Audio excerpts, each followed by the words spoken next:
Hi, I'm Senée, the Princess Guide. Thank y'all so much for joining me. I'm so happy you're here. In case you don't know me, I'm a qualified mental health professional, life coach, and book author.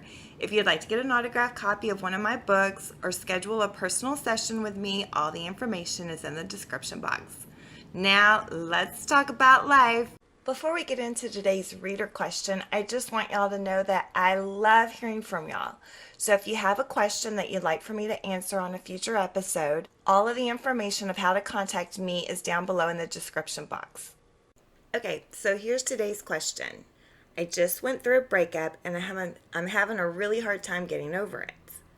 Most days, I don't even want to get out of bed, and I've eaten more ice cream than one human should ever consume. I'm a mess.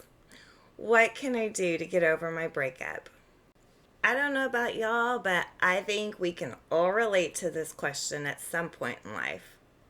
The hardest part of a breakup really is grieving the loss of the relationship or the loss of the dream of what it could have been. Now I'm hearing Tiffany from the 80s singing, "Could have been so beautiful, could have been so right." Music really is powerful. It has a way of healing us. Have you ever felt so low and just wanted to have a huge pity party in your depression by listening to music that made you sad? Listening to sad music can be dangerous to your mental health, but research shows that it could also help you get over a broken heart. Interestingly, Healthline.com reported that listening to sad music can actually help in getting over heartbreak from an ended relationship. An earlier study published in the Journal of Consumer Research found that people tend to prefer sad music when they are experiencing a deep interpersonal loss, like the end of a relationship.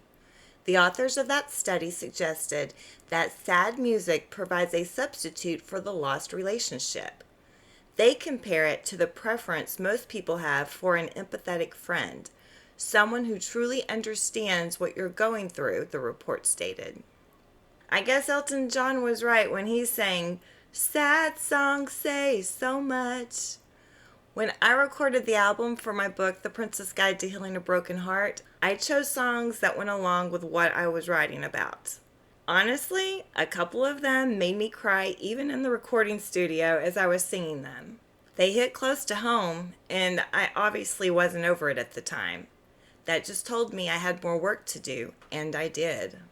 So what can you do to allow music to change your mood? In 2013, USA Today published a list of 20 scientifically proven benefits of music. I want you to take a look at these and see how you can incorporate them into your daily life, especially if you're dealing with the loss of a relationship. Ease pain. Listening to music can meaningfully reduce the perceived intensity of pain. Reduce stress. Research has found that listening to music can relieve stress by triggering biochemical stress reducers. Relieve symptoms of depression. Research suggests the kind of music matters. Classical and meditative sounds seem to be particularly uplifting, whereas heavy metal and techno can actually make depressive symptoms worse. Elevate mood. A 2013 study found that music helps put people in a better mood and get in touch with their feelings. I recommend happy music that makes you feel good or reminds you of happy times if you're having depression symptoms. But, as we've already seen, the research shows that sad music may help too. I would caution you to pay close attention to how the music is making you feel and the thoughts you are having. If they are negative or causing you to feel worse or more depressed, stop listening immediately and change the music to something more upbeat or even something neutral that you don't normally listen to, like jazz or classical music. Comment below and tell me how implementing some of these has helped you feel better or feel more positive about your situation. When I was training as a qualified mental health professional working with children and families, our trainer talked one day about the difference between grief and depression. He explained that depression is thought to be caused by a chemical imbalance in the brain, and it can be treated with medication. Grief, on the other hand, always involves a loss. It is the pain of not getting something you desperately wanted, and may or may not have depression symptoms. If depression is present, the medication can be prescribed. However, the treatment for grief is always talk therapy. I've often said that we grieve many times in our lives, not only when someone dies, but also any time we experience a loss. Getting through the grieving process and coming to a place of acceptance is part of the healing process. With the loss of love, our lives are immediately transformed, wrote Dr. John Gray in Mars and Venus Starting Over. Grieving the loss of love means fully feeling and then releasing all the painful emotions that come up when we reflect on our loss. One common mistake is to move on too quickly, not giving ourselves enough time to grieve. Yet another mistake is not giving ourselves permission to experience all our feelings, he wrote. You're probably familiar with the stages of grief. They include denial, blame, intense emotions often displayed in anger or deep sadness, bargaining, and acceptance. In my experience and observation, a person can go back and forth between these stages until they finally arrive at acceptance. Our trainer asked our group, what is the time frame for a person to stop grieving? When will they be finished? There were as many answers as there were people in the room, but he echoed my statement. They're finished whenever they're finished.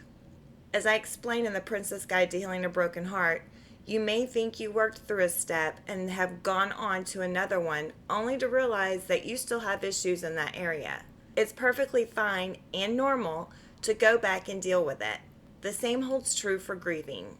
My trainer said, you know when a client is improving because the intense pain lessens and they cycle through the stages of grief less frequently. Be gentle with yourself. Do the internal work by feeling all the emotions that come up and releasing them. Give it time. You will get through it, I promise. You'll also come out better than ever if you take the time you need to fully heal. Rushing the process only leads to baggage that you'll have to deal with eventually. Now why don't you think about that for a minute and grab your favorite beverage while I sip on some tea.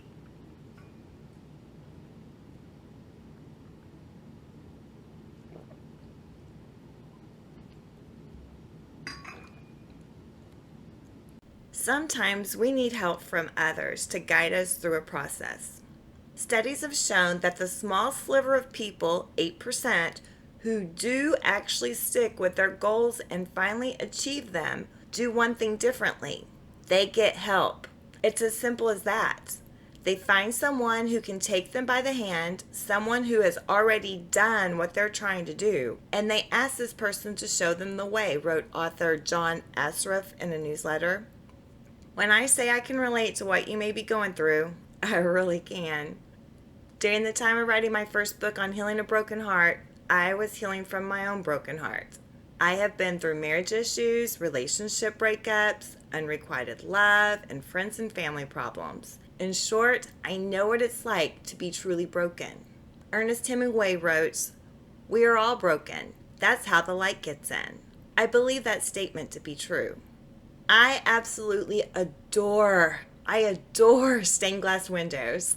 But those beautiful pieces of art would never be made without first breaking whole glass. Don't let the brokenness in your life fool you. God can do great things with broken people. I'm here to help as a life guide or spiritual Christian counselor if you need someone with the clinical research and life experience of healing a broken heart to walk beside you during this process. All the information on how to book a personal session with me is in the description box. In the meantime, know without a shadow of a doubt that things can only get better. Think positively about your life. Dream big dreams and have a dance party by yourself. You're worth it. You deserve it, and you will get through it. Thank you again for watching. I'm so grateful for you, and I appreciate you spending your time with me. If you found this helpful or insightful, please like, subscribe, share with your friends, and join me for another episode soon. Remember, if you'd like to have the Princess guide you and have me work with you personally, you can log on to theprincessguide.com. That's theprincessguide.com. Until next time, keep your crown on and stay on your throne.